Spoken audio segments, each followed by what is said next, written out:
So doubts for general organic chemistry. What is the increasing order of strength of alpha chlorobutanoic acid, beta chlorobutanoic acid, and N-butanoic acid? This molecule is butanoic acid. This molecule will be alpha chlorobutanoic acid, and this molecule will be beta chlorobutanoic acid. Alpha chlorobutanoic acid, beta chlorobutanoic acid, ये N butanoic acid है। यहाँ alpha carbon पर Cl है, यहाँ पर beta carbon पर Cl है।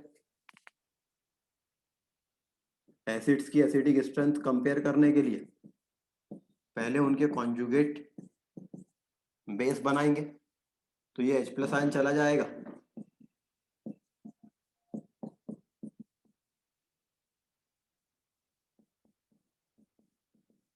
इससे भी H+ आयन चला जाएगा,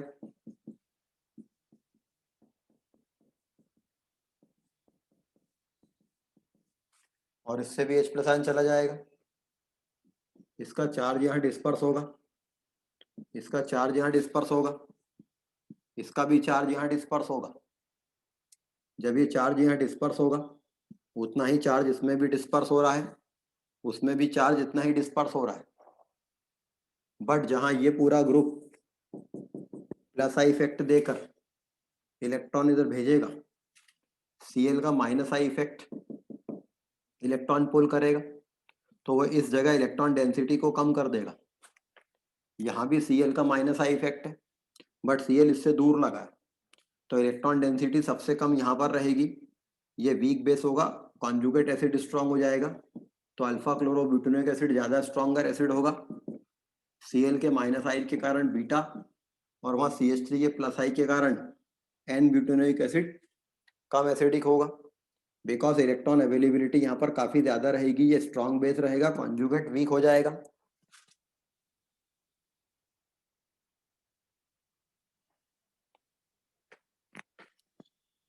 next question is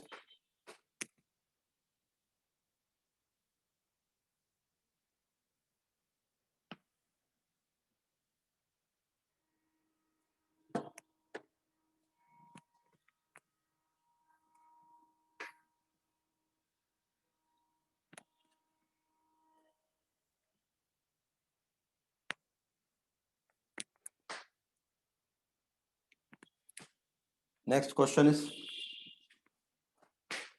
what is write the cation, anion and the neutralization reaction if thionyl chloride reacts with sodium sulfide, SOCl2 is thionyl chloride when it reacts with sodium sulfide, so it will form 2NaCl plus it gives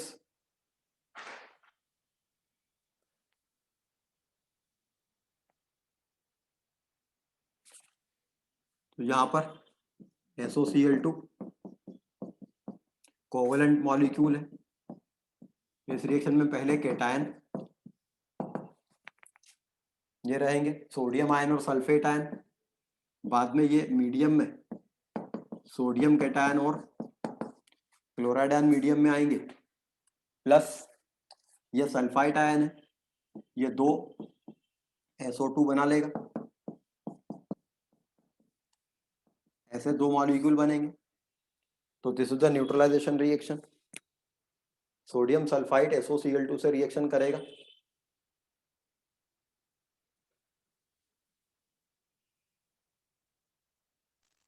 sir concepts of acid and base का subjective 1 का question 9 बता दीजिए। कल उसका package solve करके मैं डाल दूंगा, complete package. Okay sir, thank you. What is the structure of cresol? Cresol का स्ट्रक्चर क्या है?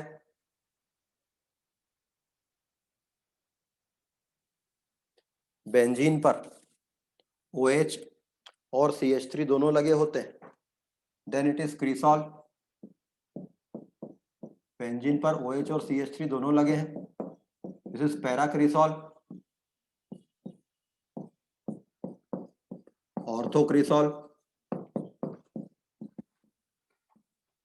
एंड मेटाक्रिसॉल।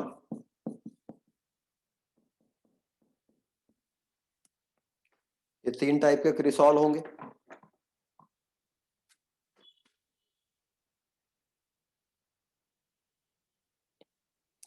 कौन सा कार्बोकेटायन ब्रिजहेड कार्बोकेटायन है, ये कैसे जज करते हैं? सिंपल सी तो बात है, अगर पॉजिटिव चार्ज ब्रिजहेड पोजीशन पर रहे तो वो ब्रिजहेड कार्बोकेटायन है।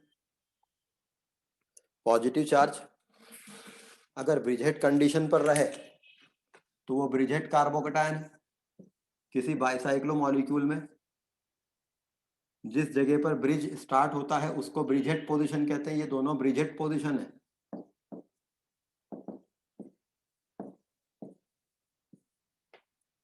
तो अगर पॉजिटिव चार्ज इस जगह पर रहे तो ये ब्रिजहेड कार्बोकेटायन है, जबकि ये ब्रिजहेड कार्बोकेटायन नहीं है, because positive charge bridgehead position पर नहीं है, यहां पर होना चाहिए था, ये ब्रिजहेड पोजीशन है दोनों।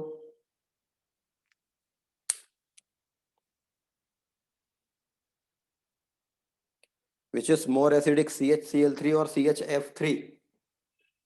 CHCl3 और CHF3 में ज्यादा एसिडिक कौन रहेगा? CHCl3 and CHF3। CHCl3 अपना H+ आयन रिलीज करता है, CHF3 अपना H+ आयन रिलीज करता है। अगर आपको एसिड्स की एसिडिक स्ट्रेंथ कंपेयर करनी है तो पहले उनके कॉन्जुगेट बेस बना लेते हैं। अब इन कॉन्जुगेट बेस की बेसिक स्ट्रेंथ कंपेयर करेंगे। यहां पर किस कार्बन पर इलेक्ट्रॉन की क्लाउड की अवेलेबिलिटी सबसे कम रहेगी? किस कार्बन पर इलेक्ट्रॉन क्लाउड की अवेलेबिलिटी कम रहेगी?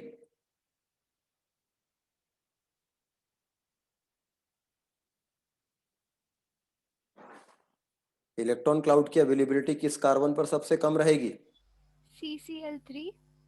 CCl3 में क्यों? सर बिकॉज ये F बैक बॉन्डिंग करेगा और ये दोनों F बैक MC और बॉन्डिंग क्यों करेगा? F के पास में लोन पेयर है मगर यहाँ पर ऑर्बिटल खाली कहाँ है? F बैक बॉन्डिंग तब करता जब इसके पास ऑर्बिटल खाली रहता कार्बन के पास, यहाँ तो भरा ऑर्बिटल है। तो भले F के पास में लोन पेयर है मगर इसके पास में खाली ऑर्बिटल यहाँ नहीं है कार्बन के पास, इसलिए यहाँ बैक बॉन्डिंग वाला कॉन्सेप्ट नहीं लगेगा। किस कार्बन पर इलेक्ट्रॉन की अवेलेबिलिटी सबसे कम रहेगी? सर CF3 में रहेगी अब। CF3 में क्यों रहेगी? सर बिकॉज F ज़्यादा इलेक्ट्रोनेगेटिव है। F ज्यादा इलेक्ट्रोनेगेटिव है तो वो ज्यादा इलेक्ट्रॉन पोल करेगा, अवेलेबिलिटी ऑफ चार्ज यहाँ सबसे कम कर देगा। क्लोरीन की इलेक्ट्रोनेगेटिविटी कम है तो वो कम माइनस आई इफेक्ट देगा, फ्लोरीन ज्यादा माइनस आई इफेक्ट देगा, इसलिए इलेक्ट्रॉन की डेंसिटी यहाँ कम होगी। तो ये वीक बेस होगा कि स्ट्रॉन्ग बेस होगा?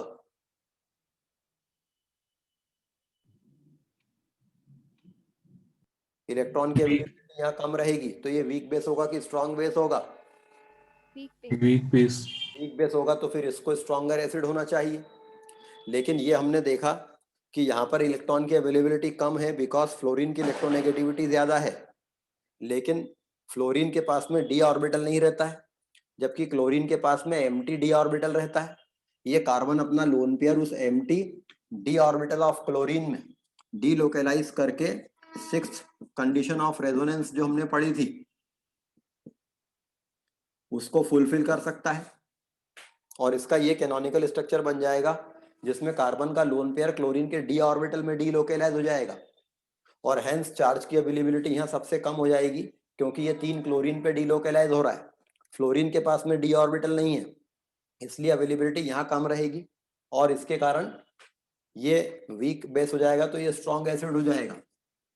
तो बिकॉज ऑफ मीजोमेरिक इफेक्ट ये वीक बेस हो जाएगा। इंडक्टिव इफेक्ट के हिसाब से इसको वीक बेस होना चाहिए था मगर इसमें मीजोमेरिक इफेक्ट पॉसिबल नहीं है बिकॉज फ्लोरीन के पास में डी ऑर्बिटल नहीं है, इसलिए CHCl3 ज्यादा एसिडिक होगा CHF3 से।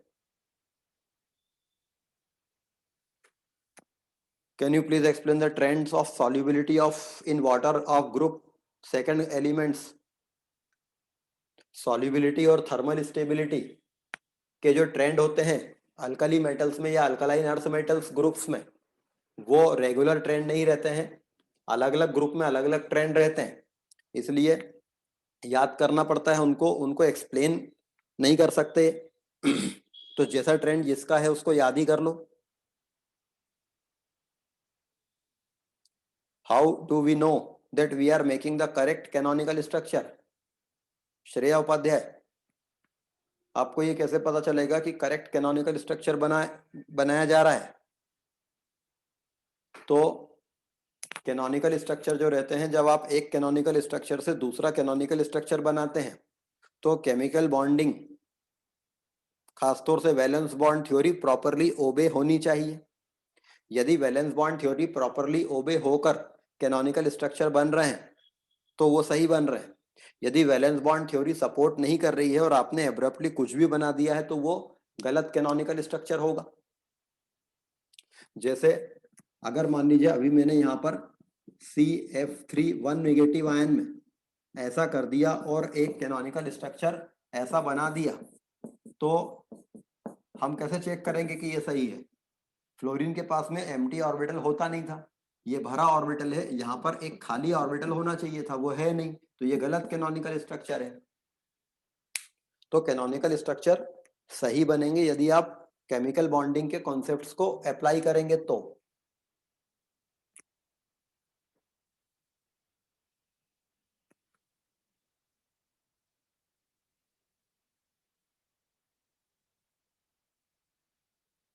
स्टेबिलिटी देखने के लिए सबसे पहले कौन सा इफेक्ट ऑब्जर्व करेंगे? ऐसा कोई जनरल रूल नहीं है, अलग अलग चीजों में स्टेबिलिटी अलग अलग तरीके से देखी जाती है। जैसे एल्कीन की स्टेबिलिटी है तो हाइपर कॉन्जुगेशन देखेंगे, मगर हो सकता है वो कॉन्जुगेटेड एल्कीन हो और उसमें मीजोमेरिक इफेक्ट हो, तो एक कोई पर्टिकुलर रूल नहीं रहे।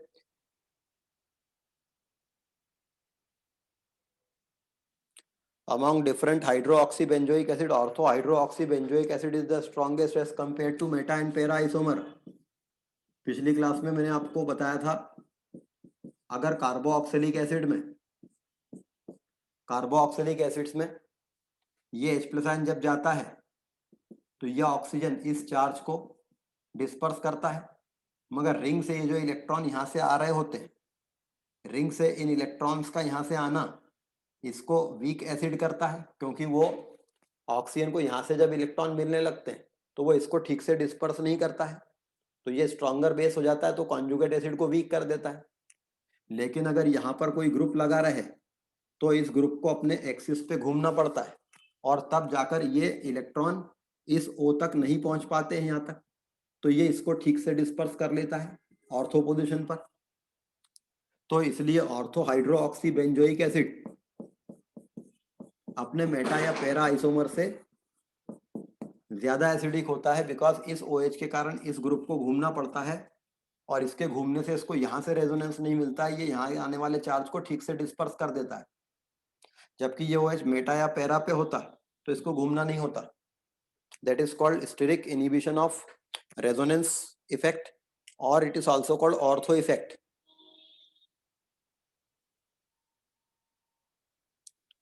Solubility of fluorides in group 2 elements trend and solubility of fluoride in water in group 2 elements trend, इसको याद ही कर लो, जो मैंने वीडियो में बताया है वो ट्रेंड याद करने का है।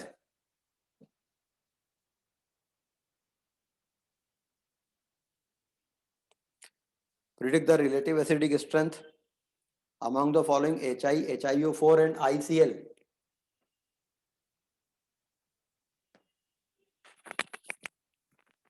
HI, HiO4 and ICl। ICl में H नहीं है, तो इस ICl को अगर हम वाटर में डिजॉल्व करते तो ये HOI और HCl बनाता। इन दोनों में ज्यादा एसिडिक है HCl, तो हम इस ICl के बजाय HCl लेकर काम करेंगे।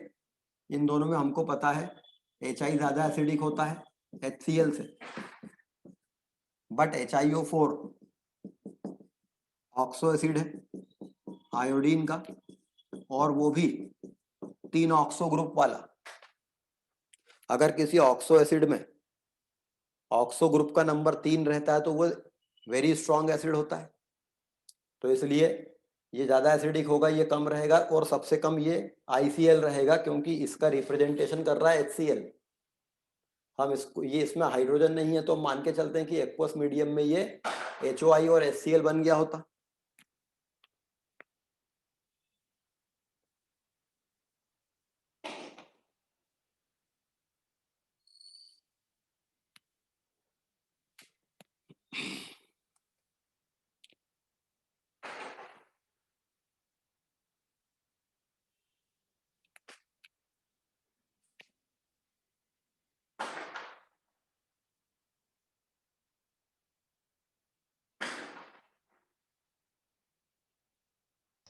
सर दो अमाइंस की बेसिसिटी चेक करनी थी, CH3 C double bond NH2 और बेंजीन के ऊपर C double bond NH2 group लगा है। CH3C double bond, sir CH3 C double bond O NH2 O ऊपर लगा, और सर बेंजीन के ऊपर C double bond O NH2 group लगा है।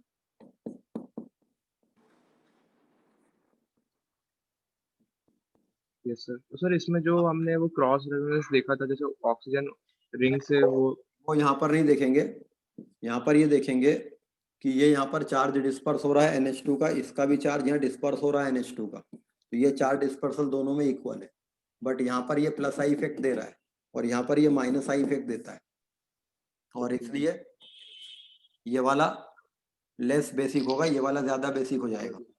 ओके सर, हाँ वही।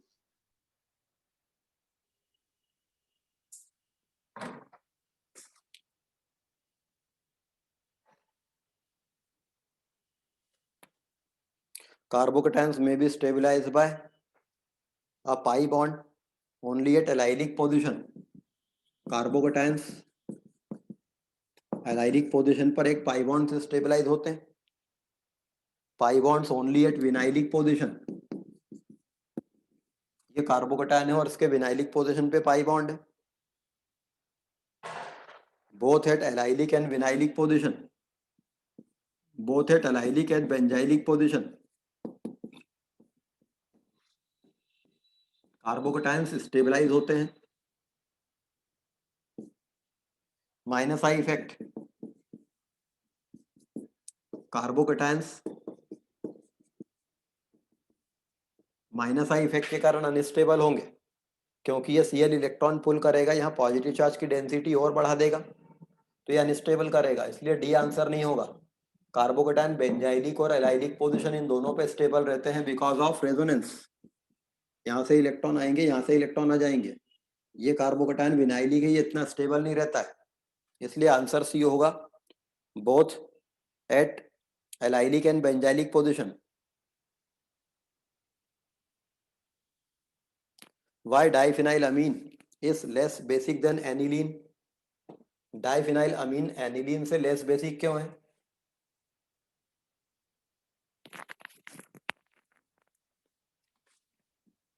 This is aniline,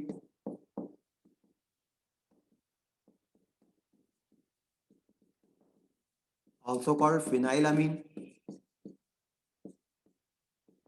क्योंकि बेंजीन को हम फिनाइल रिंग भी कह सकते हैं, तो डाइफिनाइल अमीन क्या होगा?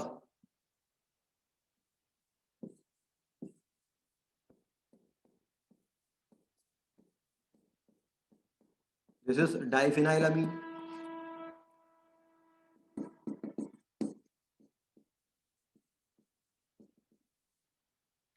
तो एनिलीन में नाइट्रोजन का लोन पेयर जहां एक रिंग में डिस्पर्स हो रहा है, डाइफिनाइल अमीन में नाइट्रोजन का लोन पेयर 2 बेंजीन रिंग में डिस्पर्स होगा, और 2 बेंजीन रिंग में डिस्पर्स होने के कारण ये कम अवेलेबल रहेगा यहाँ, तो ये लेस बेसिक होगा इसके कंपैरिजन में।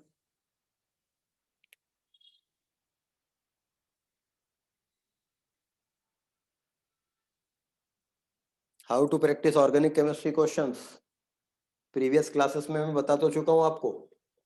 स्टडी पैकेज से जितने असाइनमेंट्स दिए हैं उन सबको सॉल्व करो, इसके बाद फिर आप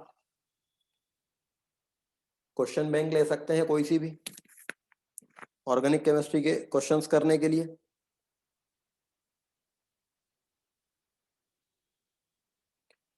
विच structure of cresol should be considered in question number 7, ortho cresol ले सकते हैं उसमें।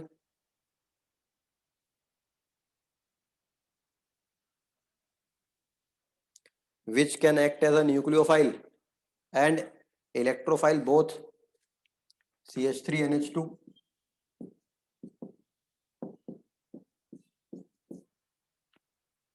CH3Cl, CH3Cn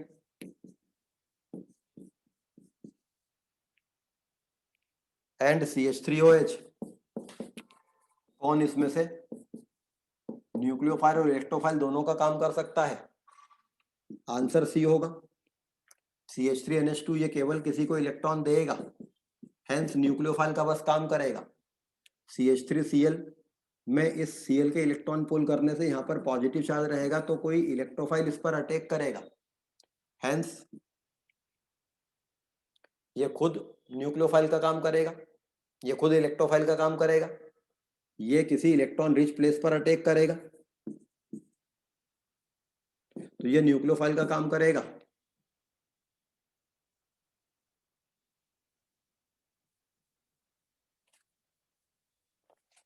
ये खुद इलेक्ट्रॉन रिच है तो ये इलेक्ट्रोफाइल का काम करेगा, जबकि ये न्यूक्लियोफाइल का काम करेगा। ये अपने नाइट्रोजन के लोन पेयर किसी को दे सकता है, हेंस इलेक्ट्रोफाइल का काम करेगा, लेकिन ये बॉन्ड इधर पुल होगा और ये बॉन्ड टूटेगा तो कोई इस पर अटैक कर सकता है विद इट्स इलेक्ट्रॉन क्लाउड, तो ये इलेक्ट्रोफाइल न्यूक्लियोफाइल दोनों का काम करेगा।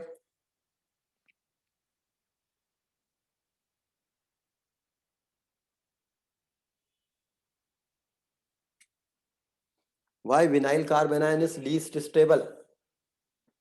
विनाइल कार्बेनायन सबसे कम स्टेबल क्यों रहता है? दरअसल ऐसा नहीं है कि विनाइल कार्बेनायन सबसे कम स्टेबल रहता है। Vinyl कार्बेनायन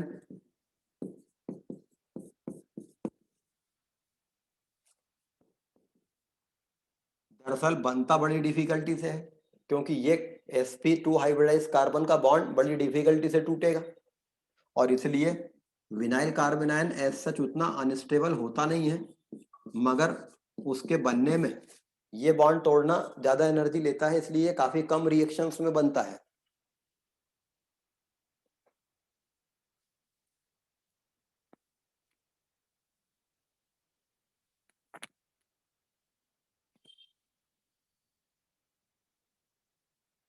Why ethanol is more acidic and COH? Ethanol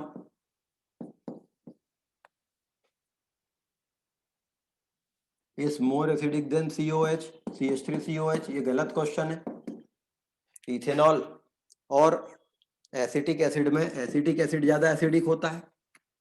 आप क्वेश्चन पूछ रहे हैं कि why ethanol is more acidic.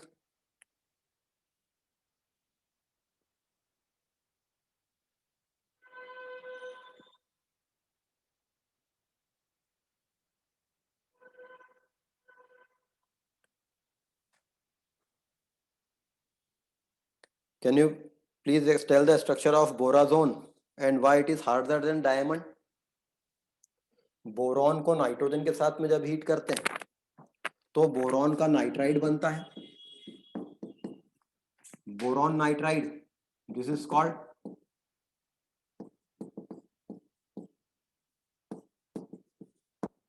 Inorganic graphite because of its structure resembles with graphite. इसका ग्रेफाइट के जैसा लेयर स्ट्रक्चर होता है जिसमें boron nitrogen boron nitrogen boron nitrogen alternate रहते हैं और 2 डायमेंशनल शीट्स फॉर्म करते हैं। This type of structure we have seen, इस टाइप का जो स्ट्रक्चर है जिसमें कार्बन एटम्स 2 डायमेंशनल प्लेन में रहते हैं और ऐसी शीट बनाते हैं, लेयर स्ट्रक्चर बनाते हैं। तो इस कंपाउंड का स्ट्रक्चर ग्रेफाइट से रिजेंबल करता है, इसलिए इसको इनऑर्गेनिक ग्रेफाइट कहते हैं। बोरॉन के नाइट्राइड को, दिस इज बोरॉन नाइट्राइड।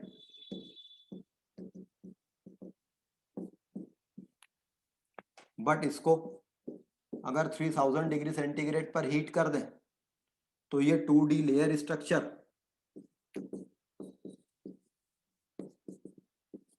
के बजाय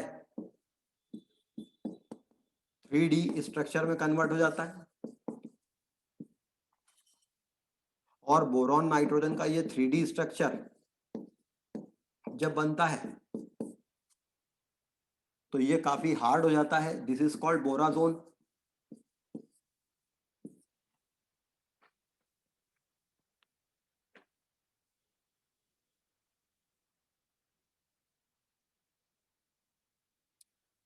In which month will the 12th session of medical students will begin? नया सेशन अप्रैल से जनरली स्टार्ट होता है, तो अगर कुछ ज़्यादा चेंजेस करिकुलम में नहीं हुए तो अप्रैल से स्टार्ट हो जाएगा, या फिर मार्च से भी हो सकता है, बिकॉज आपके इस बार 12th एग्जाम 11th एग्जाम भी काफ़ी लेट होंगे।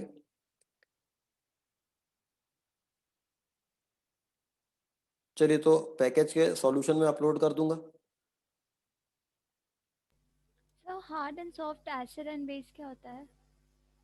पिछली क्लासेस में मैंने बताया था hard and soft acid and base concept. हालांकि hard and soft acid base concept की प्रैक्टिकल यूटिलिटी उतनी ज़्यादा नहीं है ऑर्गेनिक केमिस्ट्री पढ़ने के लिए, इसलिए हम लुईस एसिड बेस कॉन्सेप्ट और ब्रॉन्स्टेड-लॉरी एसिड बेस कॉन्सेप्ट ज़्यादा ध्यान देते हैं ऑर्गेनिक केमिस्ट्री में। Hard and soft acid and base concept में हार्ड का मतलब होता है to retain the electrons strongly.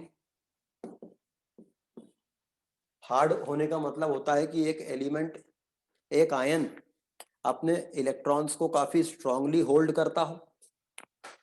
Soft का मतलब होता है to retain the electrons loosely. एक आयन अपने इलेक्ट्रॉन्स को लूज होल्ड रखता हो, तो जैसे F नेगेटिव आयन हार्ड होगा कि सॉफ्ट होगा? हार्ड।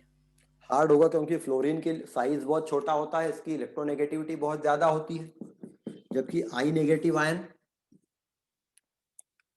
रिलेटिवली सॉफ्ट होगा।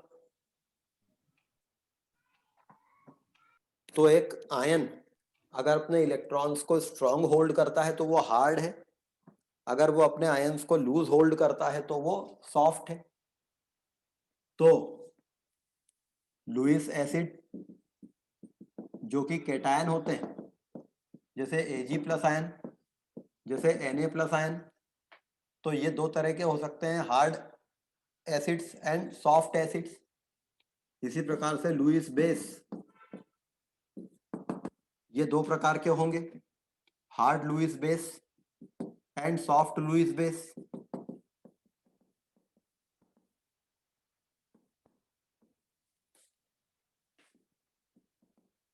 ठीक है, तो लुईस एसिड दो प्रकार के होंगे, hard and soft. Lewis base भी दो प्रकार के होंगे, hard and soft. A hard acid prefers to bind with hard base. एक हार्ड एसिड प्रेफर करता है हार्ड बेस के साथ बाइंड करना, एक सॉफ्ट एसिड प्रेफर करता है एक सॉफ्ट बेस के साथ बाइंड करना। एक हार्ड एसिड है और एक हार्ड बेस है, ये अपने इलेक्ट्रॉन अच्छे से टाइटली होल्ड किए है, ये अपने इलेक्ट्रॉन अच्छे से टाइटली होल्ड किए हुए, तो फिर इनके बीच में बॉन्डिंग कौन सी होगी? आयनिक बॉन्डिंग या कोवेलेंट बॉन्डिंग? Ionic bonding. इनके बीच में आयनिक बॉन्डिंग होती है, बिकॉज ये दोनों अपने अपने इलेक्ट्रॉन क्लाउड टाइटली होल्ड करते हैं, तो शेयरिंग में नहीं देते। जबकि एक सॉफ्ट एसिड एक सॉफ्ट बेस ये अपने इलेक्ट्रॉन स्ट्रांगली होल्ड नहीं करता, ये भी आसानी से दे सकता है, पोलराइज होने देता है, तो इनके बीच में कोवेलेंट बॉन्डिंग होती है। तो ये hard and soft acid and base. Sir एक क्वेश्चन था कि ये बोराजोन अपना स्ट्रक्चर डायमंड से रिजेंबल कर सकता है क्या? बोराजोन का स्ट्रक्चर एक्जेक्टली डायमंड से रिजेंबल नहीं करता है, क्योंकि बोरॉन की वैलेंसी 3 होती है, डायमंड स्ट्रक्चर होने के लिए वैलेंसी 4 होनी चाहिए थी, इसलिए हम ये नहीं कह सकते कि इसका स्ट्रक्चर डायमंड से रिजेंबल करता है। लेकिन जो बोरॉन नाइट्राइड था वो स्ट्रक्चर प्रॉपरली ग्रेफाइट से रिजेंबल करता था, इसलिए उसको इनऑर्गेनिक ग्रेफाइट बोल दिया। सर एनहाइड्राइड क्या होते हैं? अगर एक मॉलिक्यूल है, सपोज CH3, सपोज एक मॉलिक्यूल है COOH, CH2, CH2, CH2, CH2, COOH, 6 carbon वाला एक डाइकार्बोक्सिलिक एसिड है, एडीपिक एसिड।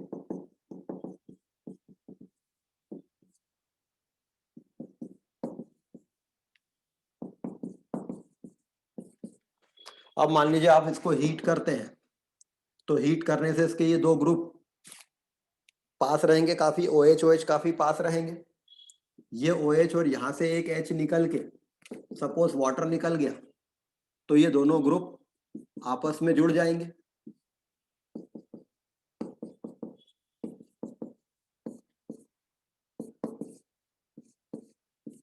लाइक दिस, इस प्रकार से ये आपस में जुड़ जाएंगे। तो ये मॉलिक्यूल जो है ये एडिपिक एसिड से वाटर निकलने से बना है, this is called adipic anhydride. इस मॉलिक्यूल में एक वाटर कम है, तो ये एडिपिक एनहाइड्राइड है। जैसे H2SO4 ब्रेक होकर बनाता है H2O और SO3, तो हम SO3 को क्या कह सकते हैं? H2SO4 का एनहाइड्राइड। एनहाइड्राइड मतलब जिसमें एक वाटर कम हो। सर H3PO3 मोनोबेसिक कैसे है? ये इस पैकेज के क्वेश्चंस आप पूछ रहे हो, मैं पैकेज का सॉल्यूशन डाल दे रहा हूँ, उसमें सारे आंसर्स आपको मिल जाएंगे। सर ये सॉल्व्ड में था।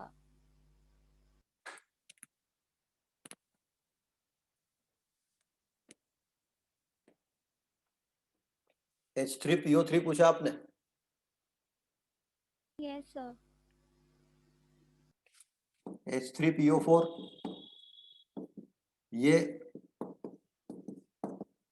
ट्राइप्रोटिक एसिड होता है, क्योंकि ये तीनों H+ आयन रिलीज कर देता है। ये वाले H3PO3 इसका स्ट्रक्चर ये रहता है,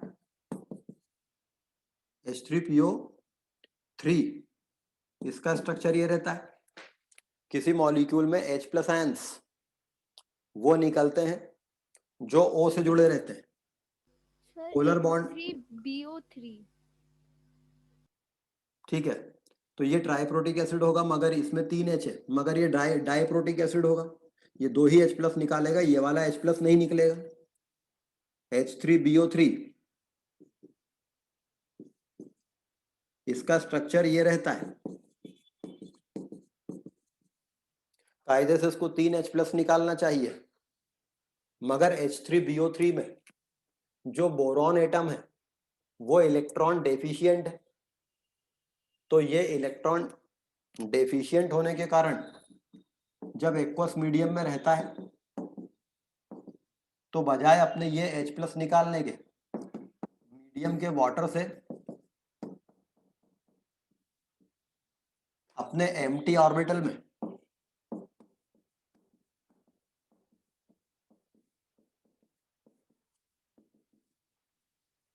लोन पेयर ले लेता है, और वाटर फिर एक H+ रिलीज करता है।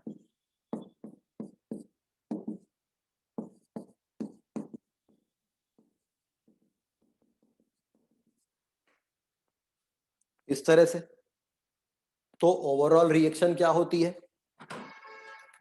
H3BO3 in aqueous medium forms BOH whole 4 1 minus ion and H+ ion. तो H3BO3 का एक मॉलिक्यूल एक H+ आयन रिलीज करता है, इसलिए ये मोनोबेसिक एसिड है।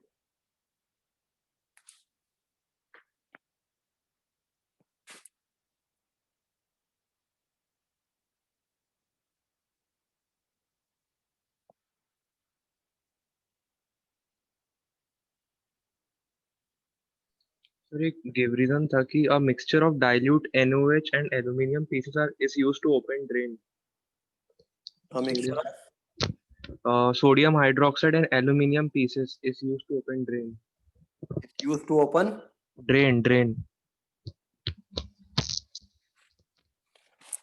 एल्यूमिनियम पाउडर और NaOH तेजी से रिएक्शन करके NaAlO2 और हाइड्रोजन गैस रिलीज करता है।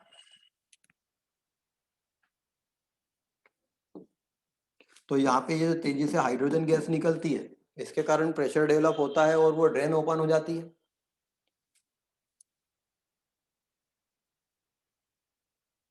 चलिए नेक्स्ट क्लास में बाकी का देखेंगे।